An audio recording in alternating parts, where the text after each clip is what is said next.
The Word of God is alive and powerful, sharper than any two-edged sword, piercing even to the dividing asunder of the soul and the spirit, and of the joints and the marrow, and is a critic of the thoughts and intents of the heart.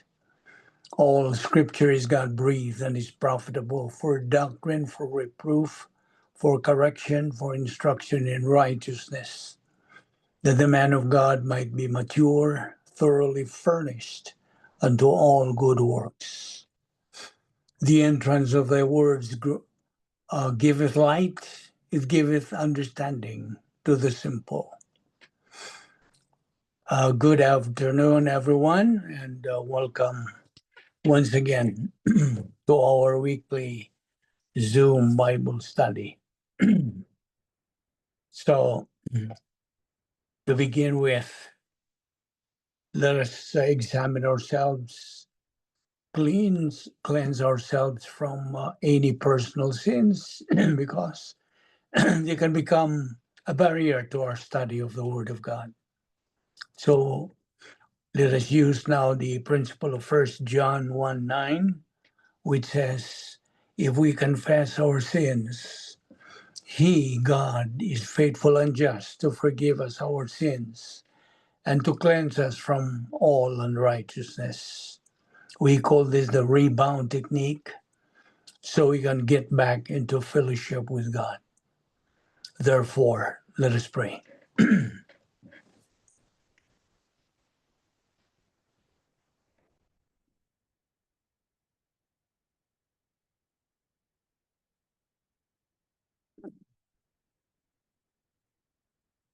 Let us pray. Heavenly Father, we consider it a privilege to have the freedom and opportunity of fellowshipping in you and in your word.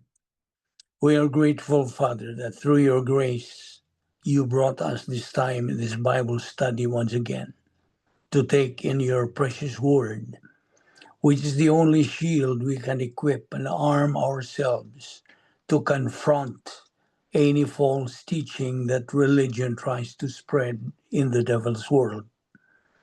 We now pray that you give us the necessary concentration and focus through the filling of the Holy Spirit. Challenge and motivate us to the things that you're going to teach us today.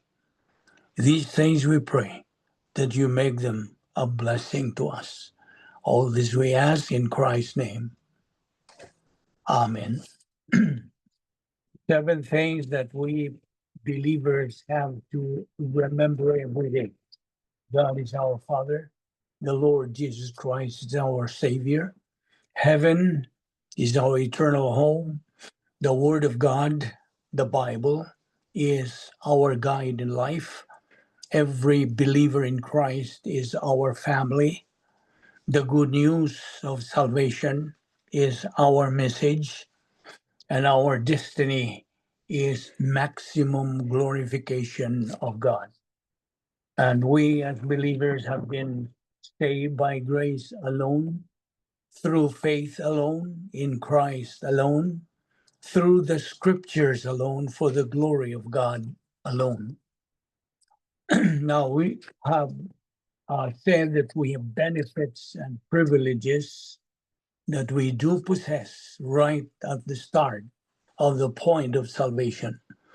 When we made the most important decision in life to believe in Christ as our Lord and Savior, these are the benefits that God has given us. He imputed us his eternal life, John 3:36, John 3:16.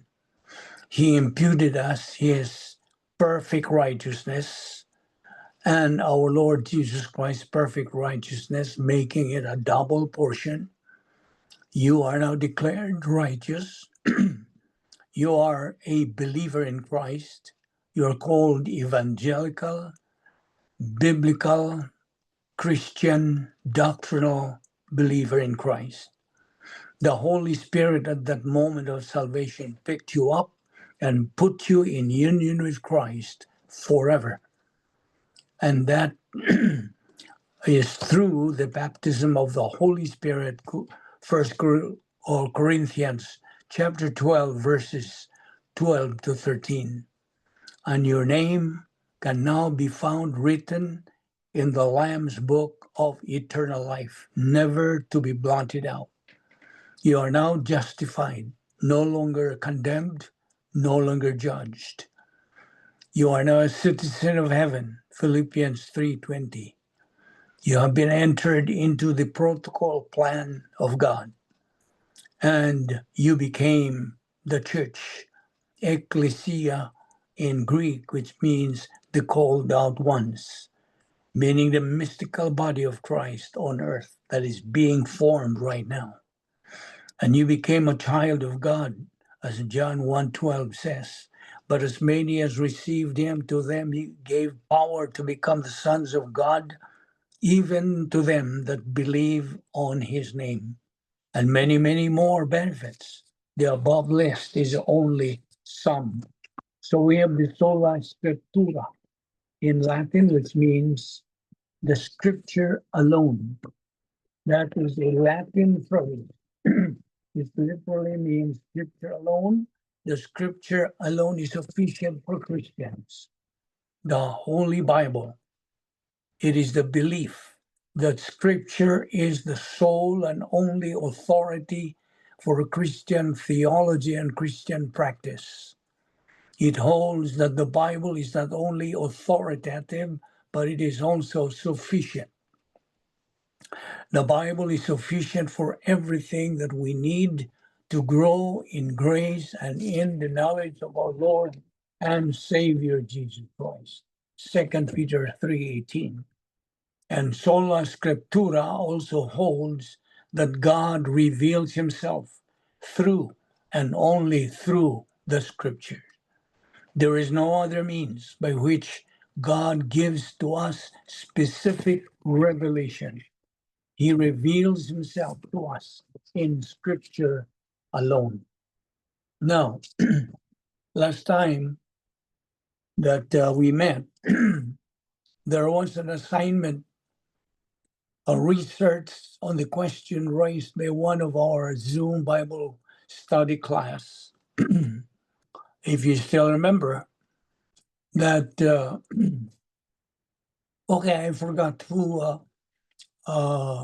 made or raised this question about how true is the claim by some people that says that after a person dies physically, he will become an angel or an angelic being. Okay? You remember who raised this question? Claiming that some people say that after a person dies physically, he will become an angel or an angelic being.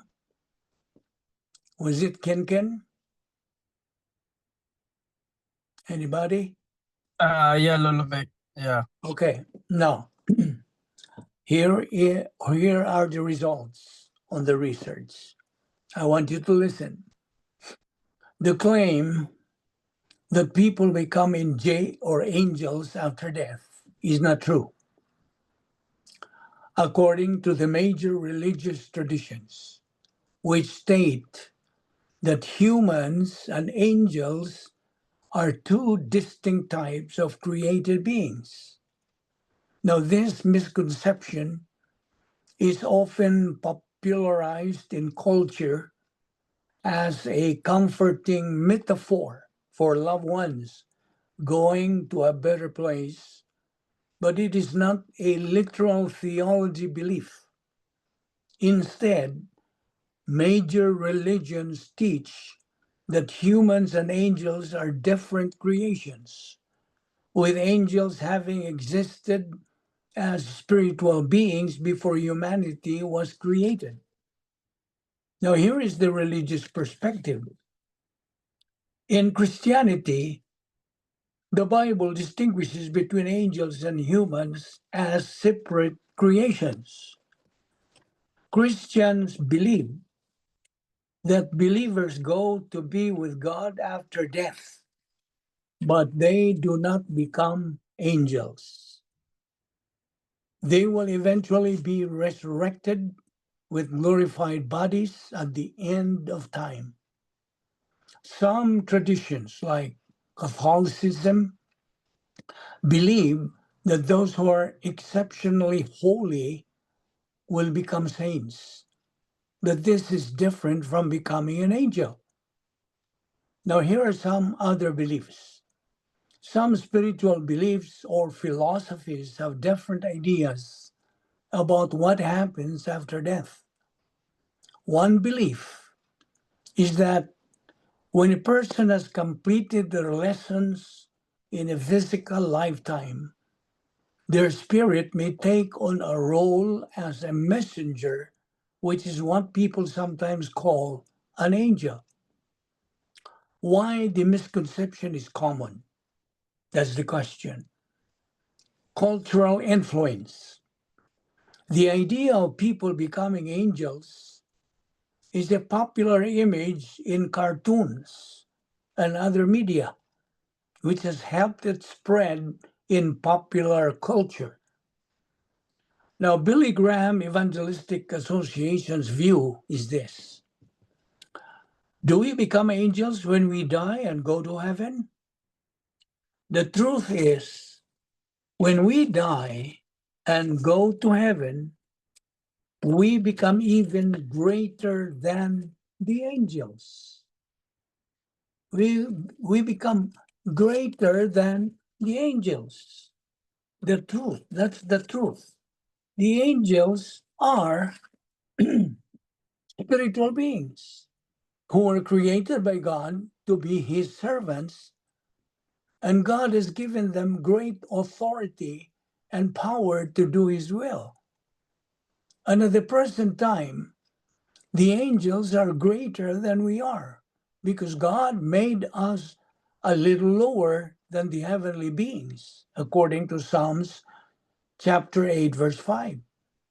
But the Bible also says that in heaven we will be higher than the angels.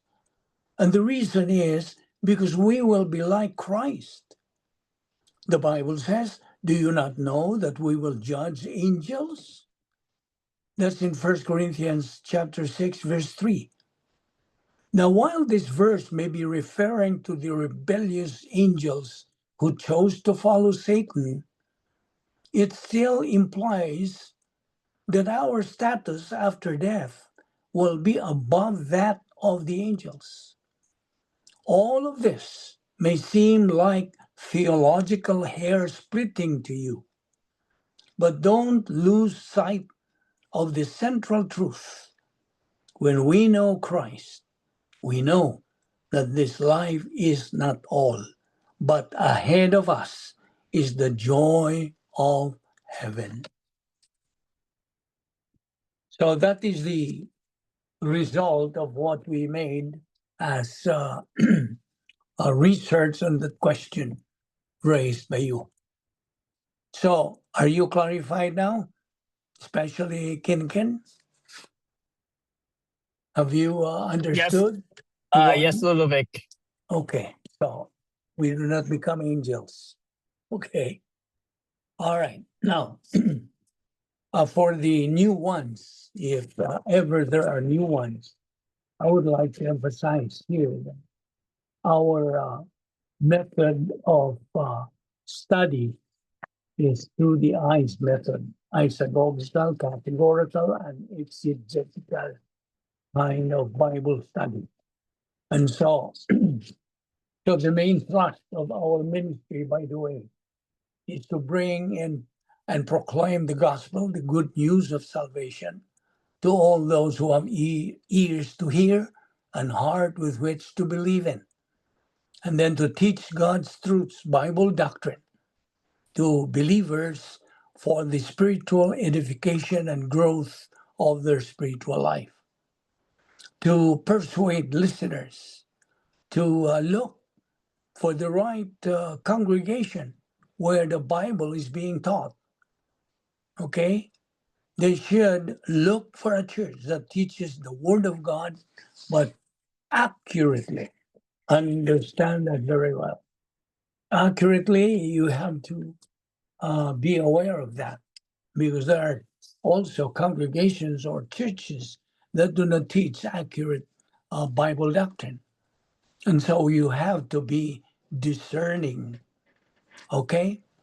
Now, last time, of course, we left something about the computer thing, and we will continue on our discussion on this. But first of all, I would like to address these things now to unbelievers. If you are an unbeliever, meaning you have not yet made the most important decision in your life to believe in Christ as Lord and Savior, then this is for you. The late Vodi Vakam once said, and I quote, "But God, being rich in mercy because of the great love with which He loved us, even when we were dead in our trespasses, made us alive together with Christ by grace. You have been saved." I love. There is no rooms there. There is no room there. There's nothing there. There is nothing. God saw in you. It's just not there. There is nothing in you that rose up above the rest. It's just not there. The answer is, but God, you're dead. I don't care how many times you have heard the illustration. You're sinking. You're drowning. You're about to go down for the last time. And God throws you a life preserver, but you got to grab it. Dead men do not grab. You are a rotting corpse. You are not almost dead. You are nearly dead. But you are dead, which means that the only hope is the grace of God. Remember, all members of the human race, being descendants of our first parent, Adam, who fell, inherited what he has done, the original sin of Adam. And so all members of the human race have this condition that we are physically alive but spiritually dead. Now also in John Piper also said about the gospel. Now this is about the gospel which you must hear and understand with the ministry of God, the Holy Spirit, to make you understand and comprehend all these things. Now, John Piper, he said, once said,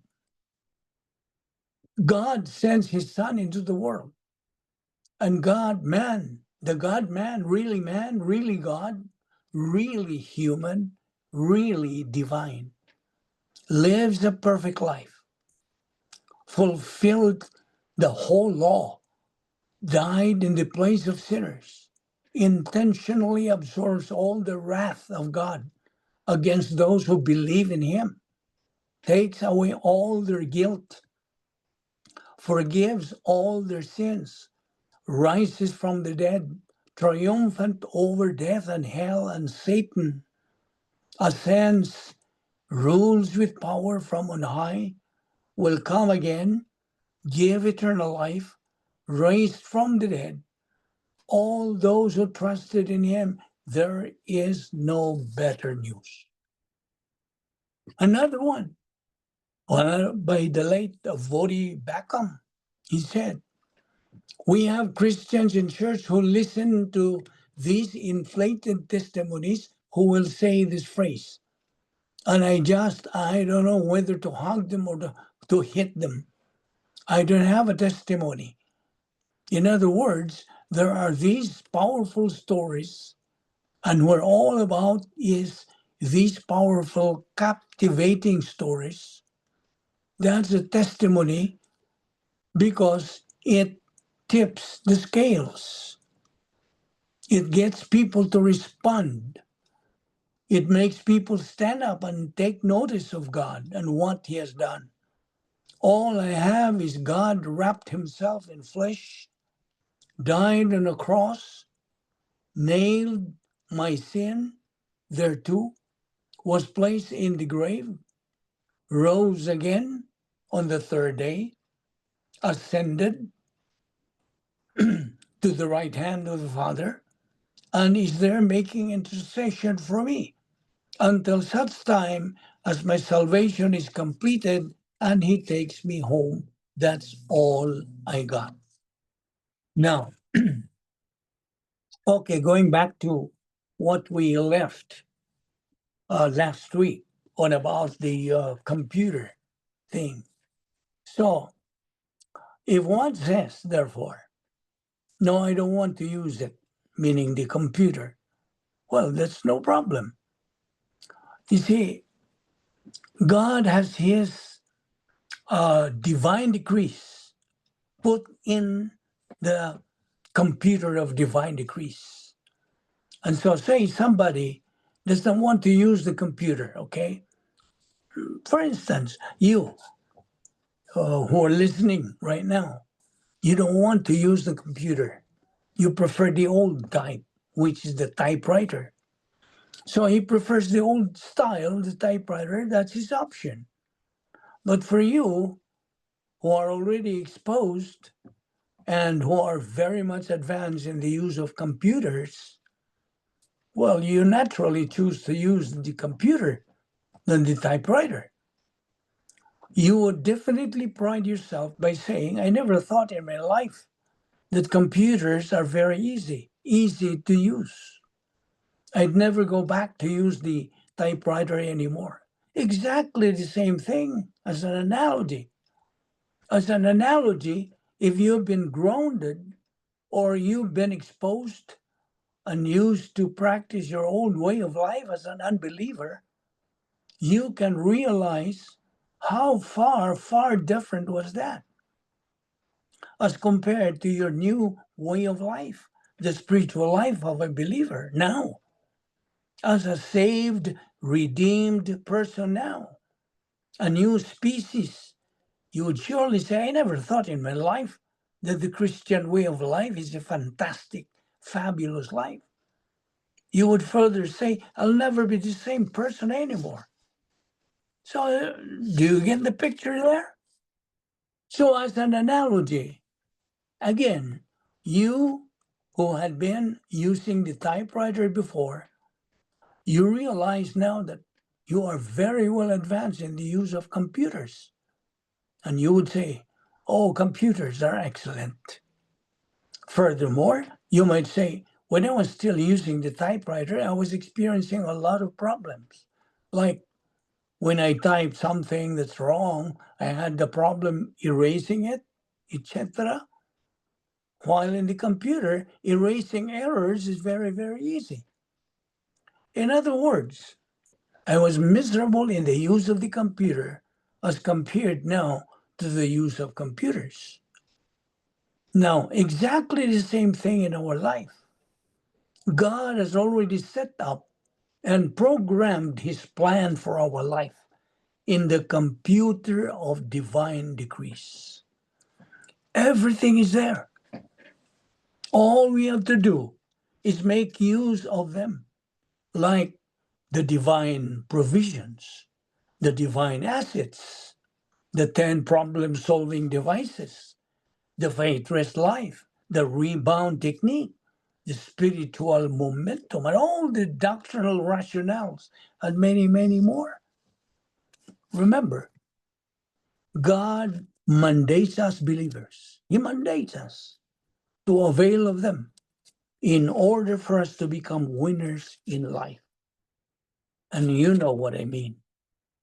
So it is really tragic to see that there are so many believers, so many in our day and age who are comparatively speaking still using the typewriter in their life.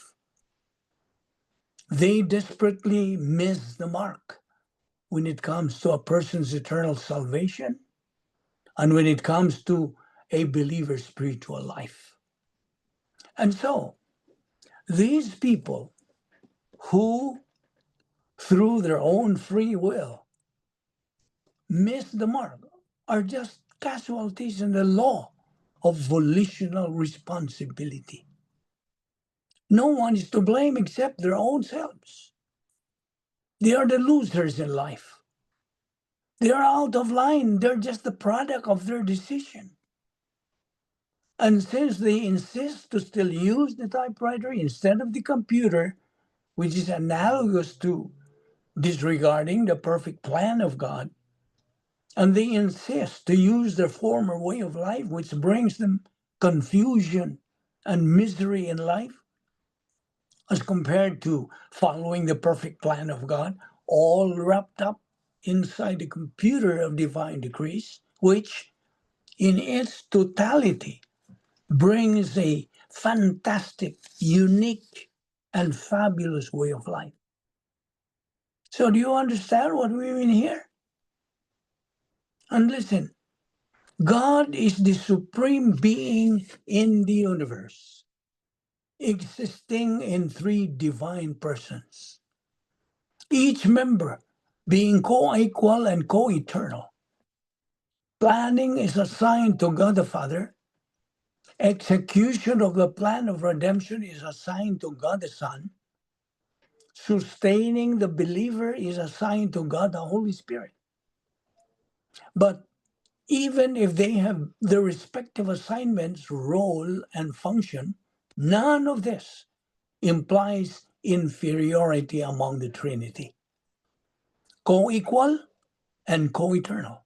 Okay? So that is who God is. Let us then get acquainted with God this very moment. You see, before we study and learn who and what God is and His plan, we need to get familiar and acquainted with Him first. The sovereignty of God is His absolute dominion over all created beings, okay? So this is now God's sovereignty, His being supreme over all. And when you call upon Him as the Almighty God, you are acknowledging His sovereignty. That is what it means. When you call upon God as the supreme being, you are acknowledging His sovereignty. And that is what we mean by dominion over all created being. This means that the plan of God is not in any way hurt or frustrated by our failure. That is what makes our life as believers more critical but meaningful. That when we fail in our Christian life, remember, always remember that the plan of God is still there, moving its course and very much alive. All you have to do is only to fit in, to be in sync, to follow its various mandates, and to use the divine assets God has provided us in time for our use in this devil's world, functioning our role as God's instruments in resolving the angelic conflict. And as we attain spiritual maturity, we become invisible heroes, executing our unique spiritual life. Thus, we are declared as what? We are as good as God is good. I didn't say that you are as good as God. That's different from saying you are as good as God is good. So, do you know what I mean? It's tragic to see some or even a lot of believers who fail and never even bother to go back to God's plan by confessing and acknowledging privately their personal sins to God the Father. They just ignore it. With unconfessed sins in their personal life, they become walking grenades, ready to explode and implode in their spiritual life. Because they decide to reside. That's their decision, to reside in the cosmic dynaspheres of Satan. You remember the two dynaspheres? Dynasphere 1, which is arrogance complex, and Dynasphere 2, which is hatred complex. They I mean, these negative believers then, through their own volition, prefer to be losers in life. That's their preference, that's their choice. They are victims of the self-induced misery and sufferings in their personal life. And so they reap what they sow. You see, believers are the ones who fail, of course. But the plan of God is not hurt in any way by the believer's failure. No. In the plan of God, everyone in the team may fail, but the team still wins. Do you understand what that means? And this means that it's possible that individually we will fail. But as a team, as a whole, we're still going to win. We also have that hope as believers that even if we may be failures in our spiritual life, still our salvation is secure and intact. We are still saved, despite our being carnal and reversionistic. But of course, our phase 2 life is not what God wills us to be, that of a miserable life. He, God, wills us believers to live a life pleasing to Him. He wills us to be winners and to enjoy life to the fullest. That is God's will, that we grow in grace and in the knowledge of our Lord and Savior Jesus Christ, 2 Peter 3:18. God does not wish that you, believer, become a loser in life. No, that's not His will. But as I always say, and I'll say it again, it is a matter of choice. You may either want to be a winner or a loser in life. As the human viewpoint says, you are the captain of your soul. But divine viewpoint vehemently says, you are a product of your own decision. Do you understand what I'm saying? In another note, God is the absolute authority. Both the sovereignty and omniscience of God are the basis for the divine decrees. We're talking about divine decrees. The plan of God, the will of God, and the divine decrees. The sovereignty or divine authority of God is manifest as creator, having authority over both animate and inanimate creation. He has authority as Redeemer over all categories of believers. He has authority as the source of all blessings. He has the right to impute blessings in both time and eternity. He has the right to execute His plan and to utilize those who are in the momentum of His plan. However, He has the right to punish those who fail in the plan. Is that clear enough? And yet, we sometimes treat God as if He is somewhere in the sky. That if I hide under my bed, He won't see me. You have to be careful with that. You see, sometimes we think that God is like that. God's authority extends to both possible, actual things. In other words, His sovereignty and omnipotence are the ones that control those occurrences at this very moment, as well as those incidents that had not occurred, but were possible to happen. Can you see that? Now, we can see that God is in control of everything. He's in control. So I repeat, God's omnipotence, together with His sovereignty, controls those occurrences that are happening right now, including the incidents that had not happened but were possible to have happened. He still controls them. Understand that. And listen, He has sovereignty over everything. Over possible things, God is sovereign in that He leaves them as only possible, not actual, or He has designed them as yet future. Example, Had you decided not to come and listen to our Bible study right now? God has already set it up, set it all up in like manner. Had you decided to come and listen to our Bible study right now? God had also set that up. Or let us say, you had been contemplating of coming to listen to our Bible study today. God already had known that you are planning to come today and listen. God also was in control of that. He knew all of that. And had you changed your mind, meaning you decided not to listen to our Bible study, not to join our Zoom Bible study, God also was in control of that. He practically knows and controls all those things. Can you see all of that? All the things that happen to your life, God holds them all. Likewise, all those things that did not happen and could have happened to your life, God also holds them all. Can you imagine that?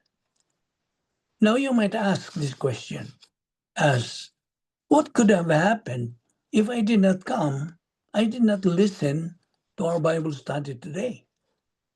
It's either you are here or you are not here. And you decided not to listen, not to join our Bible study today, then you are not here. You are not listening.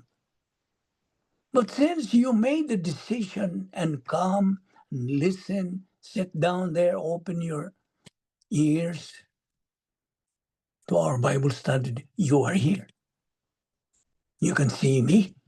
You can hear me. Remember, the actual cannot be made possible, okay? It's either one thing or the other happens. Now, it would be a violation of God's integrity to convert possible to actual. Like, for instance, you would say, what could have happened if I did not come here today? You see, the possible cannot be made actual, okay? Like I said, it's either one thing or the other happens. Understand that. Some other time, we're going to take up in our study the doctrine of the will of God. And this study is another very interesting one.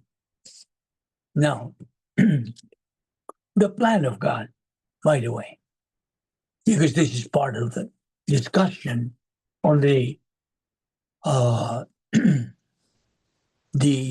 decrease, the divine decrease, computer of divine decrease. Now, Rick Hughes, one of my friend evangelists, once said, God's grace, there is grace in aging. Those of you who are, getting old, this is for you. God's grace in aging. The soul manifests the real you. The soul is the seat of your spiritual life. The soul is where everything takes place. That is your real you. Look at it this way. If we take your mentality, what you think, and your volition, what you choose, together, hopefully you do the right thing. And you will, if you're thinking with divine viewpoint. You are moving into the best phase of your life. Why? Because the body and its weaknesses are no longer of high importance. Now it's all about the mentality of the soul and your volition, the choices you make. Actually, it always was, but now you see it more clearly. Choose to make strengthening your soul your priority. Here's a principle.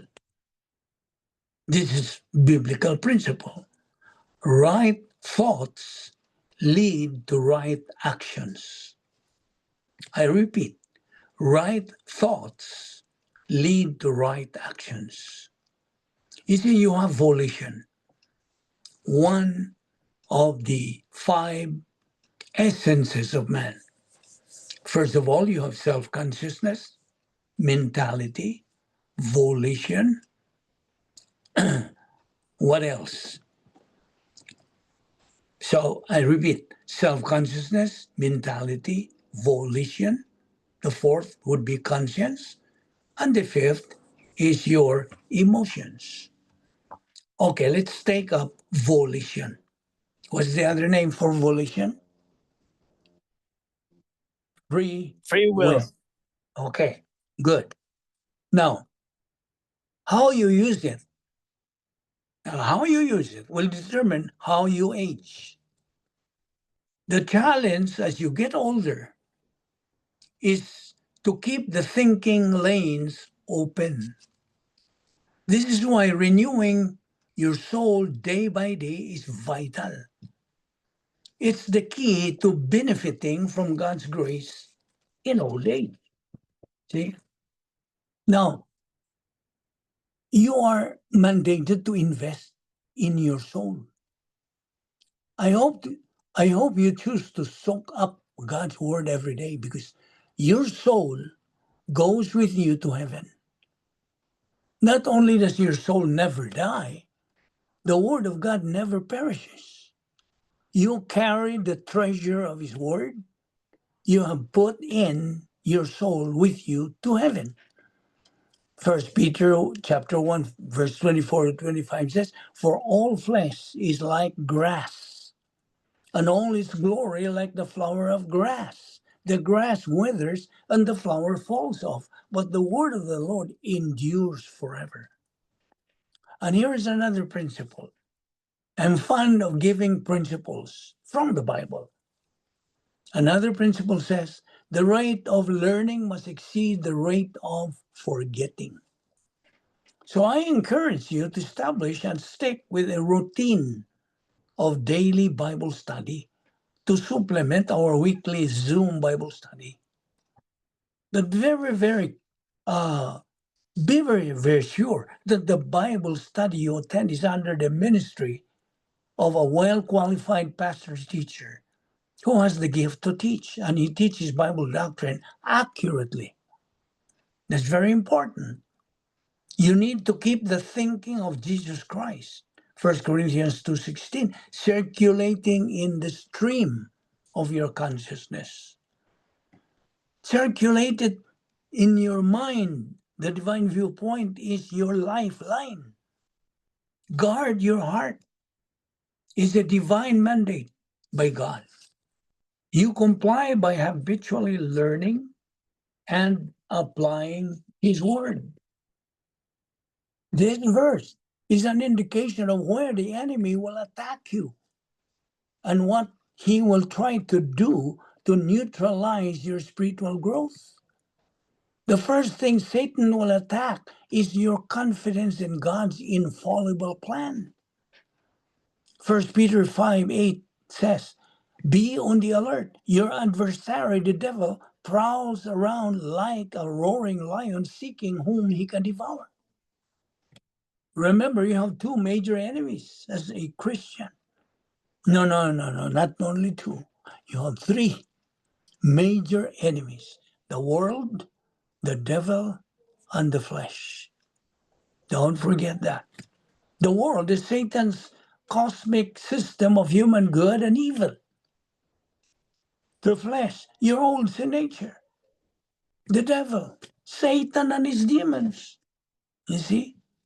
So as a Christian in phase 2 life, you can expect Satan and the lures of his world will try to deceive you, discourage you, and defeat you.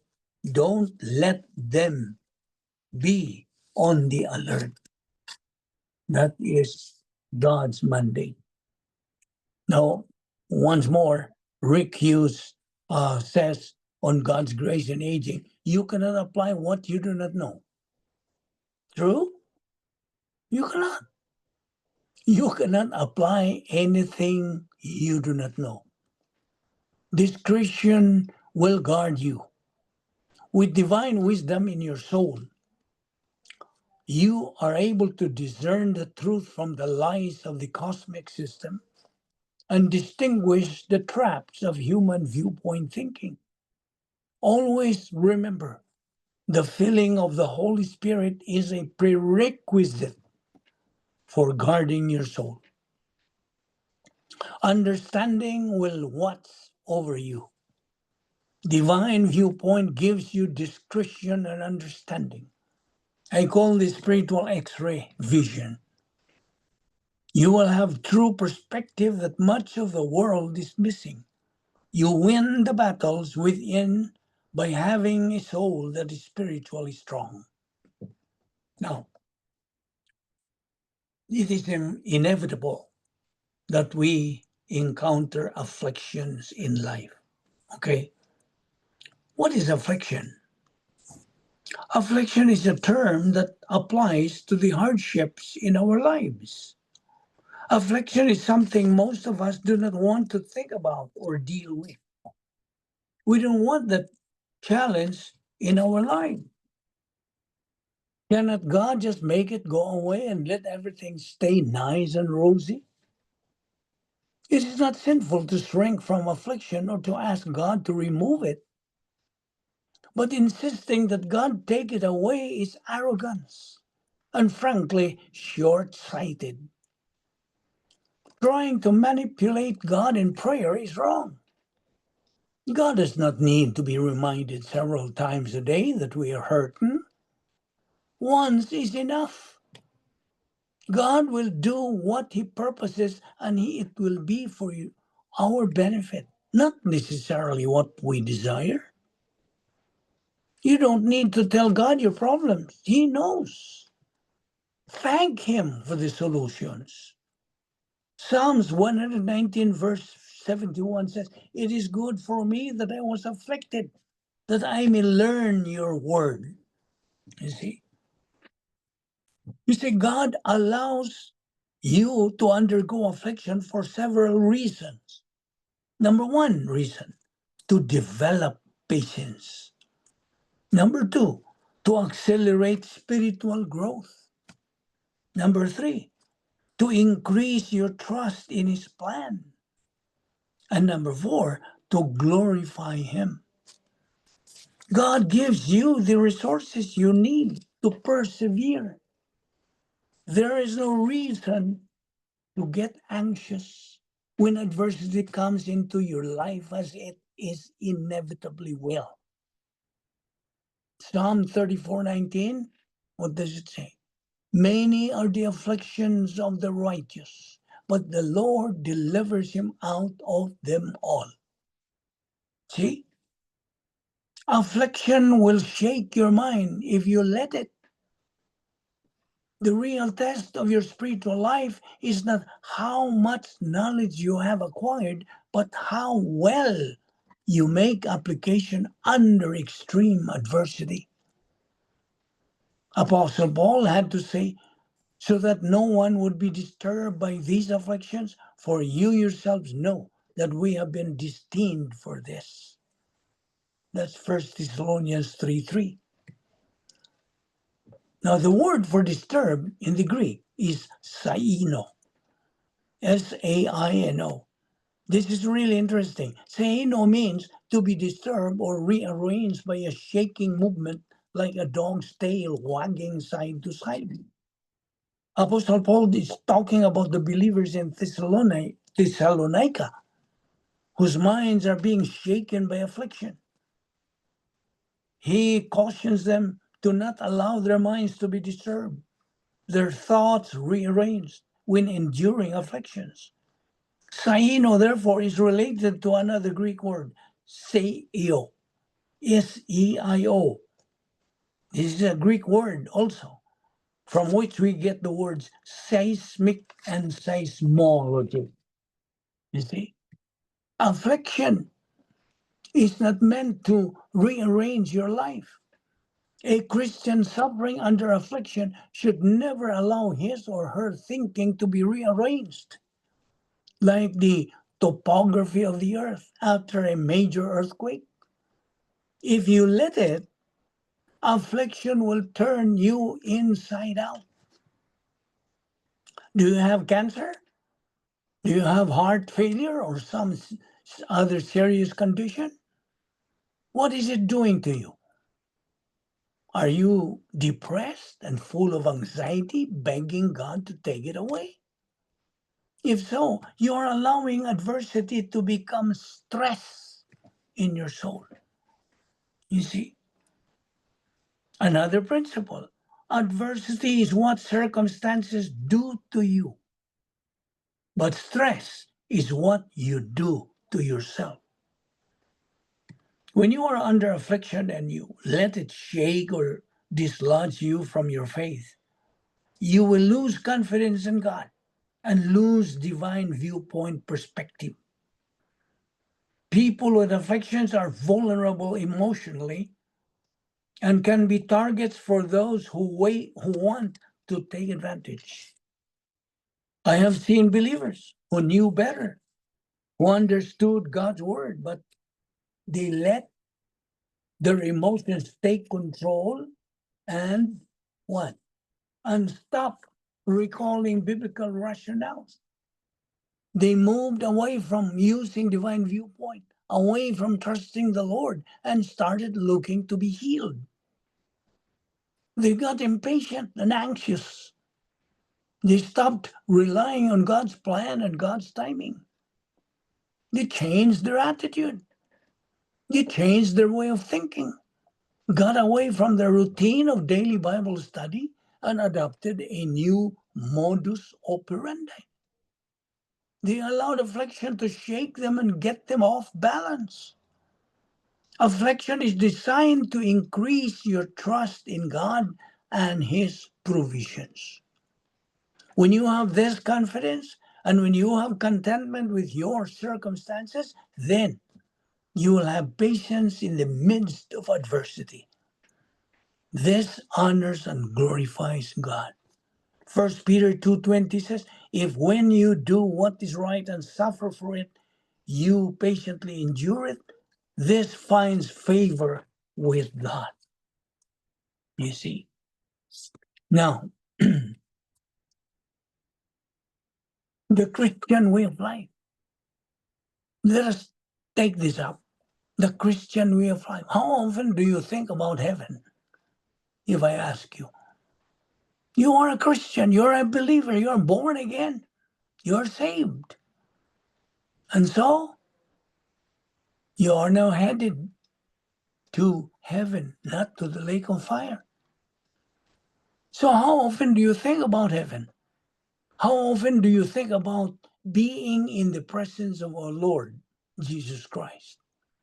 Now, this is for you, fellow believer. That's a very searching question, right?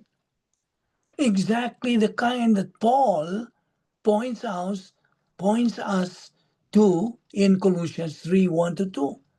In Colossians 3:1, it says, if ye then be risen with Christ and seek those things which are above, where Christ sitteth on the right hand of God. Verse 2, set your affection on things above, not on things on the earth. Now, if we are honest, most of us think about earthly details far more than we think about heavenly realities. That's the truth. You see, our minds are often occupied with work. Not only work, health, family, finances, or problems. Yes. And yet, Scripture reminds us in Colossians 3:2, set your affection on things above, not on things on the earth. Philippians 3:20, for our citizenship is in heaven, from which also eagerly wait for the Savior, the Lord Jesus Christ. See? Think about heaven and Christ's presence should be a daily mental habit. You're occupied with Christ. He is number one in your thinking, in your mind. Not just when we suffer or face death, every time. A stabilizer in adversity. When life shakes us, fixing our eyes on eternity, gives peace. In Hebrews 12:2, looking unto Jesus, the author and finisher of our faith, who for the joy that was set before him endured the cross, despising the shame, and he sat down at the right hand of the throne of God. And besides, it is a motivator in time. Remembering that we will stand before Christ one day should guide how we use our time, our resources, our energy. 2 Corinthians 5:10. Now here's the application. Ask yourself, am I occupied with what's happening in the world or with what's waiting in eternity? The more we think about heaven and our Lord's presence, the more our priorities line up with His plan, and the less we are enslaved by temporary worries.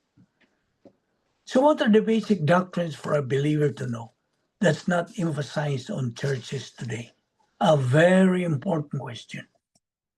You see, many churches emphasize morality, service, or feelings, but one of the most basic doctrines for a believer that often gets neglected is the doctrine of grace orientation. So many believers don't have any idea what grace orientation really means.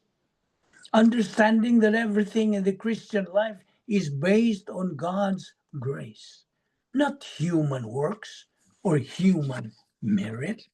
No. Now, why is this foundational? Of course, number one is salvation is by grace alone. Ephesians 2:8 and 9. And then number two, living by grace. Number three, confession and recovery. Number four, spiritual growth by grace. Now, my question is, why churches often miss this? Why? Many emphasize law over grace, emotion over doctrine, or social action over spiritual growth. Yet, grace orientation is the foundation.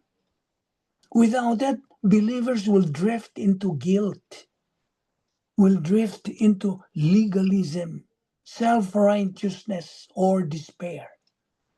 Do you know what we mean by self-righteousness? You consider yourself more righteous than others. Doctrine of grace orientation. What is the definition then? Do you know? You should know as a believer. Grace orientation is the believer's adjustment to the reality that all aspects of the Christian life, like salvation, recovery, growth, service, blessing, these are based entirely on God's grace policy, never human merit, never. Grace is God's policy of giving freely and without obligation from His perfect character to mankind. Grace. When you talk about grace, everything that you have, everything that you possess, that is surrounding you, is all grace. Your life is grace. The air that you breathe right now is grace. Your job, your transportation, your family, your income, your business, all of those are all grace. And grace is God's policy. So I repeat that grace excludes human merit. Excludes. It depends only on who and what God is, never on who and what man is. In Romans 11:6, God's word says, but if it is by grace, it is no longer on the basis of works. Otherwise, grace is no longer grace. You see, grace operates without compromise. No compromise. God is free to bless because the justice of God was satisfied. When? When was the justice of God satisfied? On the cross. On the cross. Exactly. You see? Now there are categories of grace, by the way. You have saving grace. When you got saved, that was grace. Salvation is a gift of God through faith alone in Christ alone. Now, what is the basis for this? The substitutionary work of Jesus Christ on the cross. He substituted us. Instead of us being crucified there on the cross, he volunteered himself. That is the substitutionary work of Jesus Christ on the cross. Number 2 is confessional grace. That's rebound grace. Rebound is grace. Do you know that? You cannot get back into fellowship without this grace provision. God has provided this in eternity past. So that's confessional grace. Believers' recovery fellowship by naming sins. And grace means God forgives and cleanses instantly apart from guilt or penance. Just imagine. Now, touching a little bit about the rebound technique. When you rebound, when you confess, when you name, cite, enumerate, admit, confess your sins to God, directly to God the Father, all your sins will be wiped out instantly, including those sins that you forgot. Just imagine that. That is grace, confessional grace. And then as you continue your life, daily life, that's living grace. Everything necessary for life and godliness is provided by God. 2 Peter 1:3, His divine power has granted to us everything pertaining to life and godliness. And then, as you continue executing your spiritual life, keeping your spiritual momentum, then you reach that point. You have maximum blessing for you because you are now a mature believer. You now have the capacity to enjoy what God has in store for you as His blessings. That is super grace, maturity grace. That is our goal, to reach that maturity stage, the capacity stage. See? That's maximum blessing for the mature believer who lives consistently under God's plan. James 4:6 says, what He gives, greater grace. And after your life on earth is done, God says, you're done. Your life on earth is done. So, what kind of grace are you facing right now? Dying grace. That is the ultimate blessing for the mature believer at physical death. And Psalm 116 verse 15 says, precious in the sight of the Lord is the death of His saints. And then another kind of grace is surpassing grace. That's the eternal blessings in heaven, beyond imagination. Beyond imagination. Ephesians 2:7 says, so that in the ages to come, He might show the surpassing riches of His grace. And then you have grace orientation in the believer's life. Mental attitude adjustment. You think grace. Stop depending on human works and emotions or guilt. Stop it. Accept everything in life as from God's grace provision. You have nothing. You are nothing. You can do nothing without God's grace. The application here about grace in salvation, no boasting. Grace and forgiveness, no guilt.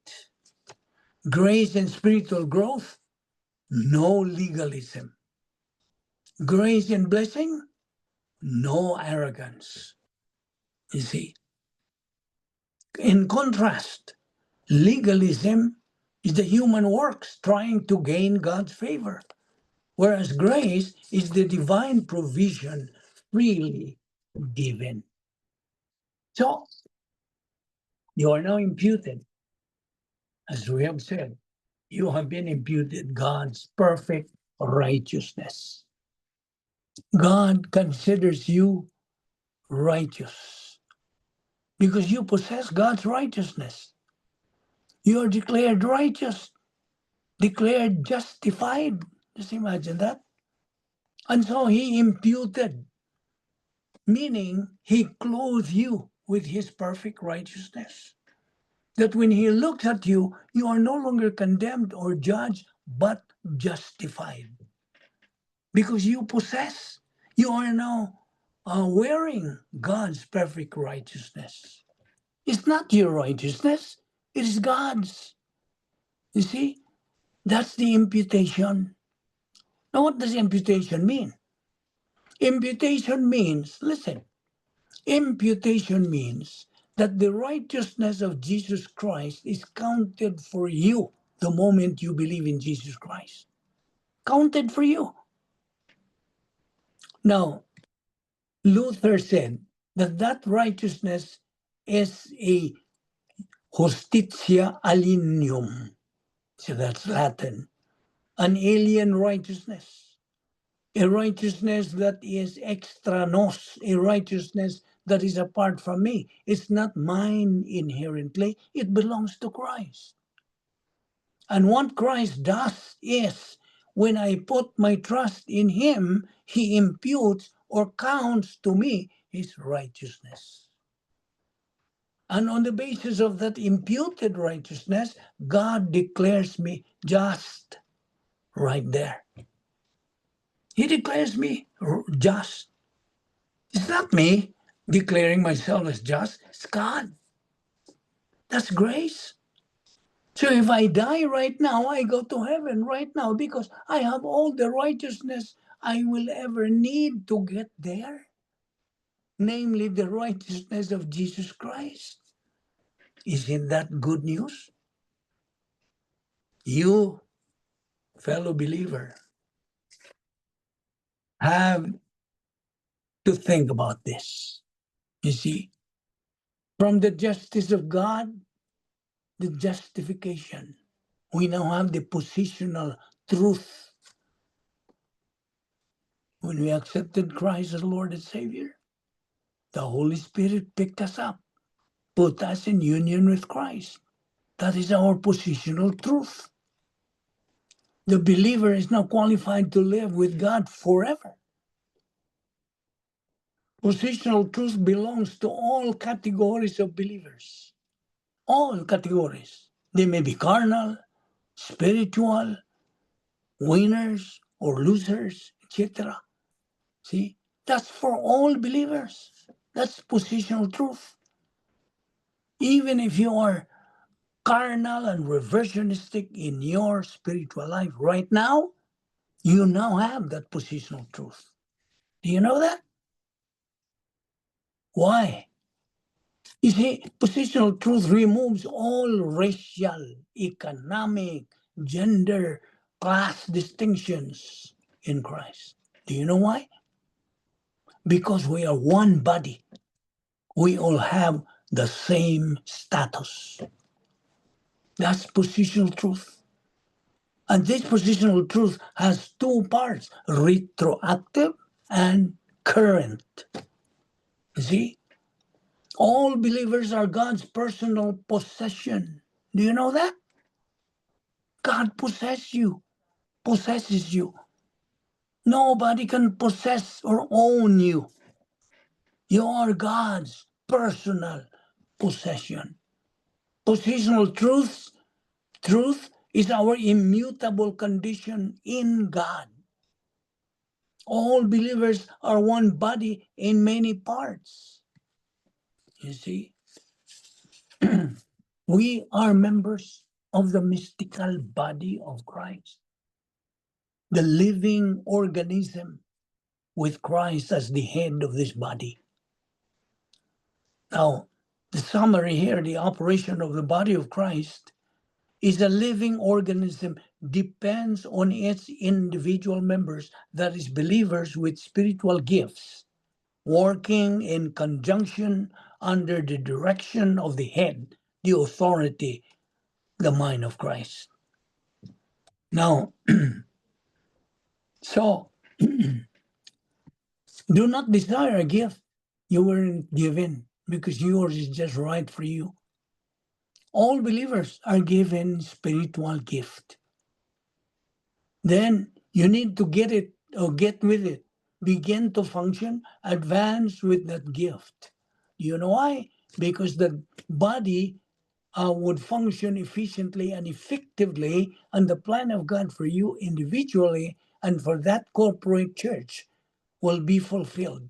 And it ends with the whole body. You're a member of the body of Christ.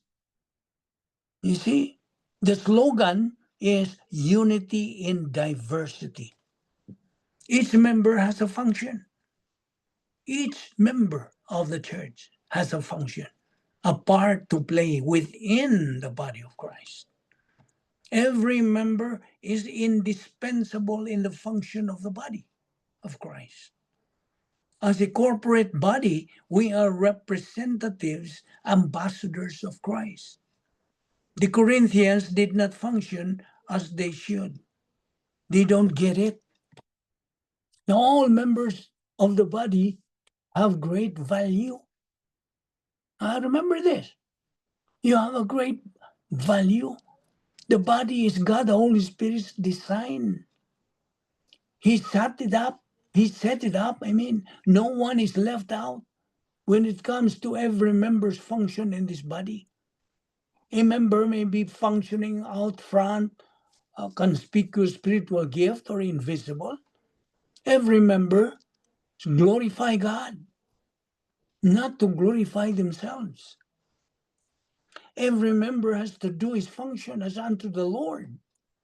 You see?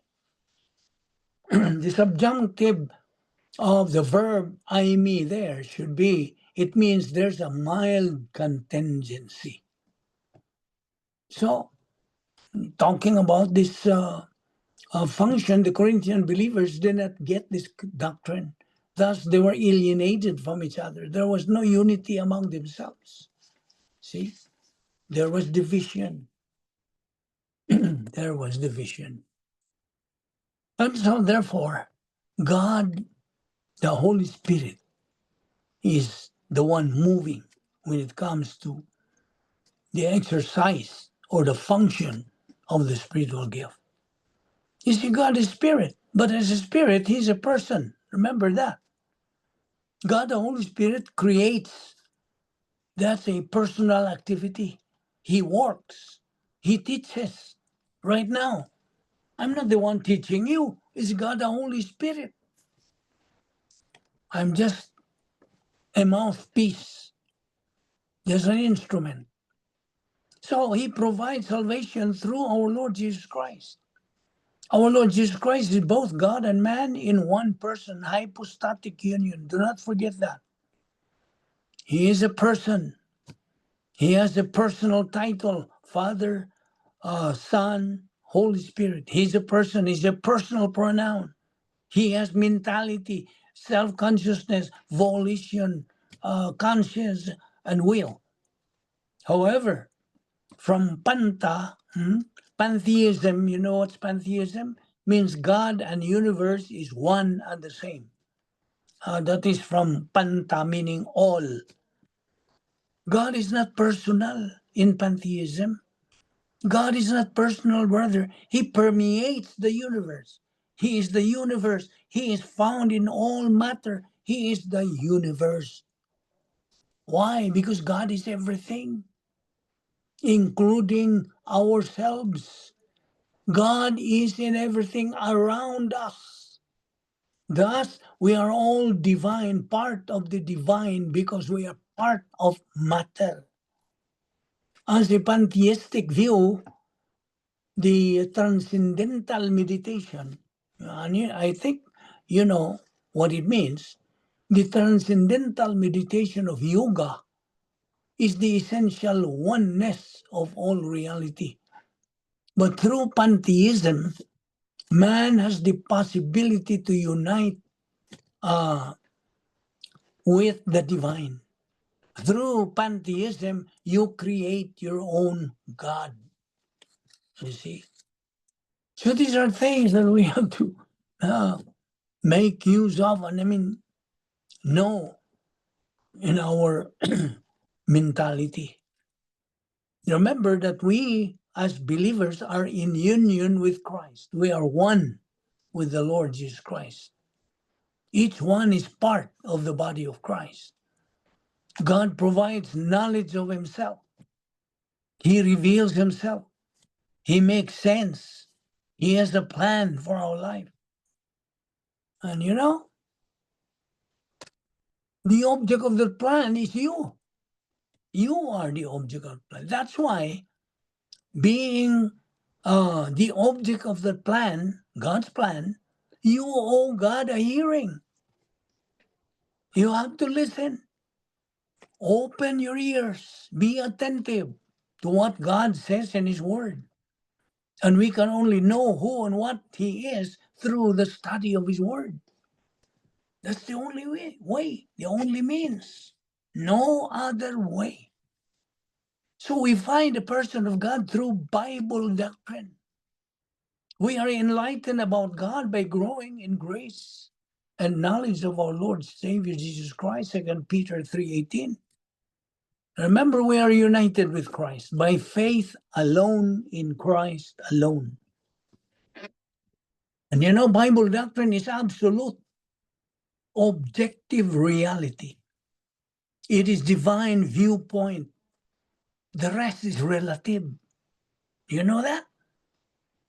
The rest is relative, subjective, humanistic, human viewpoint.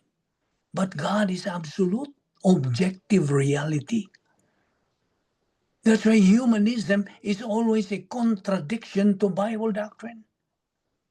Humanistic doctrines are nothing but doctrines of demons, satanic doctrines. But Christianity is grace. 1 Corinthians 12:26, and if one member suffers, all the members suffer with it. If one member is honored, all the members rejoice with it. That's unity. Unity among members of the mystical body of Christ. Because we are members of the royal family of God. Yes, 1 Corinthians 12:27, now ye are the body of Christ and severally members thereof. In the summary is this, the first summary is the unity of the whole body. Number two, the diversity of each of the members. Number three, the material dependence on each other as members of the team. And number four, the greater importance and honor goes to the weaker members rather than to the stronger, more visible gifts. And number five, the individual aspects of many gifts define the function of the whole body. So this is talking about the spiritual gift. Now, in the body of Christ, teamwork is critical. Teamwork. All members of this body are put or part of the team. All members should be like-minded. Now, may I ask you, how can you be like-minded as believers? How? How? How can you be like-minded? Underline that word, like-minded. Read the word consistently, daily, or fellowshipping, and fellowshipping. Yes, that's it. That's part of the execution of the spiritual life. And be sure you are inside the protocol plan of God. The operational divine dynasphere is God's power system that all believers are supposed to stay, to reside 24 hours, 365. That is the perfect environment in the phase 2 plan of God's protocol plan. You see, if you want to become a winner in life, therefore, stay inside the operational divine dynasphere, which is God's power system, otherwise called the protocol plan of God. Because inside there, when you execute the plan of God, you are able to make good, right decisions in life. One of the ingredients, one of the requirements to become a winner in life. That is our objective in this ministry, to make our fellow believers winners in life. Winners in life. So therefore, teamwork is critical in the body of Christ.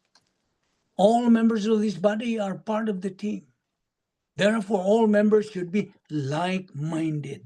As Watkin said, we should be in fellowship, of course, study, learn, believe, and apply the Word of God in your life on a daily basis, consistently, persistently. That's God's way. In fact, I always mention this. This is God's open secret. If you believer listening right now want to become a winner in life, and be sure you're always filled by God the Holy Spirit, because that is the key to be able to reside in the operational divine dynasphere. God the Holy Spirit gave every member a spiritual gift for every member to function in the body. Yes, all members are given spiritual gifts. Perhaps right now you don't recognize what your spiritual gift is. You are going to discern and discover it as you continue in your spiritual momentum.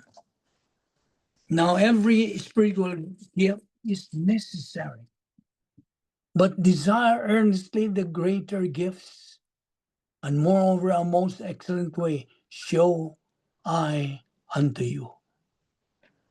So, this subject is most talked about, love. Okay. This is the most talked about subject, love. This is the most talked about subject in this world, more applicational to a believer's life. Now, one of the most critical chapter in the Bible is in 1 Corinthians chapter 13. It talks about love. Love is a very complex subject, right? Very complex. First of all, God is an amazing love. He is love. He is love himself.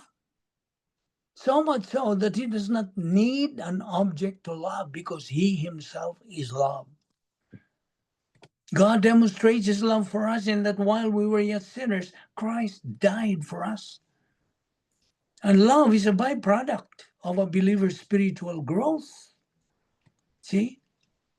You cannot feel, you cannot experience this kind of love unless you grow in the grace and knowledge of God, and knowledge of our Lord Jesus Christ. See? And the way beyond comparison kind of love is agape. Agape kind of love. It has an awesome significance in your love for God. This is not just an ordinary kind of love. No. It refers to our love, to our loved ones, to other people. This is what is called in doctrine as virtue love. Agape love is the most complete, comprehensive kind of love. Agape love is the very nature of God. God is love, which means God equals love. 1 John 4:19, we love God because he first loved us. And the key to this kind of love is what? Answer me right. What is the key to this kind of love? Anybody? Please. By being filled by the Holy Spirit, Well, what else? loving God. What about the others? What is the key to this kind of love we are talking about? Agape, all of this. What's the key to this kind of love? Of course, Ken mentioned that already. What else? The answer is Bible doctrine. Please, do not forget that. If you don't have Bible doctrine in your soul, I'm sorry to tell you. I don't even need to be sorry, but you are a product of your decision. You don't have this kind of love without Bible doctrine. You are negative. You don't have the desire, the love, the interest to study and learn, believe and apply God's word in your life. Therefore, you don't have this kind of love. You see? So again, the key to this kind of love is Bible doctrine. 1 John 5:2, by this we know that we love the children of God. 1 John 4:16, and we have known and believed the love that God hath to us. God is love, and he that dwelleth in love dwelleth in God, and God in him. You see, virtue love develops and reflects the spiritual life of a believer. It is a progression of thought as the believer grows spiritually. You are being shaped in God's, in our Lord Jesus Christ character. You see, chapter 13 here is divided into 3 parts. 1, necessity of love. 2, characteristics of love. 3, the unfailing perseverance of love. So I would suggest that you get the booklet, The Unfailing Love of God, as reference for, well, for your Bible study, private Bible study. You see, remember, God is love. God is the very essence of love. Okay? Love is thinking. Love is thinking. It is an attitude. When we believers study God's word, our love for him is being developed. Do you know that? Right now, as we continue studying God's word, we are developing this kind of love for God. You don't want to experience that? Because God's character is developed in us. Imagine that. God's character is developed in us. And this enables us to reach capacity for love, both toward God and toward other people. You see, love is only one of God's attributes. It's only one. Let's remember God's 10 attributes. Remember them? Sovereignty, righteousness, justice, love, eternal life, omnipotence, omniscience, omnipresence, immutability, and veracity. That is who God is, his essence. Let's take one by one as a review. This is a review. It's supposed to have already what? It has sunk in your mind, in your mentality already, in your soul. You see, sovereignty. Let's take up sovereignty, the first of God's character. It means that God is the supreme ruler of the universe. Deuteronomy 4:39. So, know therefore this day, and not Allah, not Buddha, not anybody, consider it in your heart that the Lord himself is God in heaven above and on the earth beneath. There is no other. Now, as King of heaven and earth, he has absolute authority, will, and volition. So, the sovereignty of God is the final cause of all things. Of all things. His sovereignty is expressed in eternity past in something called the divine decree. There, we have just studied the computer of divine decrees.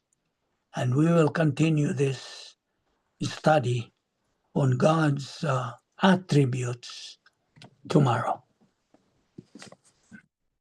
Any question? I want questions if you have. Hello, Lulovic. Yes, Hello. yes, any I have a question? question. Go Yeah. ahead. My question is, let's say if I wanna donate money to like the kids in the Philippines, is that considered human good works out of like because I want to, or would that like is there wrong with that because like human works doesn't really like is that a bad thing because like faith without works like is it bad for me to donate? Does that make sense? No, there's nothing wrong with that. As long as you are filled by God, the Holy Spirit. Again, remember that. Okay? When you do that, be sure you are filled by God, the Holy Spirit, and you are guided by Bible doctrine that is already resident in your soul. Get it? Because otherwise, when you do that, without being filled by the Spirit, and it's not really guided and motivated by Bible doctrine, then it will boil down to be a what? Kind of good. Human good. You remember the difference between human good and divine good? What is the definition of human good? Okay. It's outside of the plan of God or the divine dynasphere, doing things That's outside of human divine good. dynasphere. Yes, that's human Yeah. good. So if you do that, we are being filled by God, the Holy Spirit, and you are also outside of God's protocol plan. You are not executing actually your spiritual life there. You are performing human good, which is defined as anything and everything a believer does outside of the plan of God is human good. And so when you donate, and that is sincerely from your heart, you donate it. And you do it as unto the Lord, but you are not filled by the Spirit and you are not guided by Bible doctrine. That falls under human good. Is that clear? Yeah. Is that Sounds clear? good. Yeah. I mean, are you satisfied with my answer? Yep. Yeah. See? So you have to be very, very extra careful. Be discerning now. Okay? This is very critical. Yes, you have the sincere, honest desire to give, to donate. See? That's a very laudable endeavor. Everybody praises you for that. But be sure, like I said, be sure you use the key. The key is being filled by God the Holy Spirit, and you're inside the divine dynasphere. Okay? Clear? Sounds good, Lulovic. Okay. I'm glad you are satisfied. Is there any other question? I encourage everybody to raise their questions. If you don't have any question, then it was clear. I presume you understood, you comprehended everything, that's being discussed and studied through the filling of the Holy Spirit. Okay, we will meet again tomorrow, but it's gonna be 1:30 California time. Okay? Sounds good. Okay. So is Vince there with you? Vince is not he had so Oh, he's working. yeah. Okay. We will ask Evan to lead a closing prayer. Evan? Is Evan there? Uncle Evan is there. Yeah. Evan, can you lead our closing prayer? Okay, anyway, let's pray. Father, we Yeah, thank you. Okay, Evan. I'm Are ready. you ready? Sorry. Yeah. Okay, Heavenly Father, thank you for your grace. Thank you for this gathering of family and friends to have your Bible study. Thank you for everything. Thank you for your word. May this help us in our Christian life. And we pray for our pastor. You studying and teaching your word. Motivate him and guide us and protect us always. This we pray in Jesus' name. Amen. Amen. So see you then tomorrow. Thank you, Ludovic. Okay, kid. Thank you. Sige, Thank you, sige, Ken. Ludovic. Okay, see you. Bye. Thank you, everyone. Bye.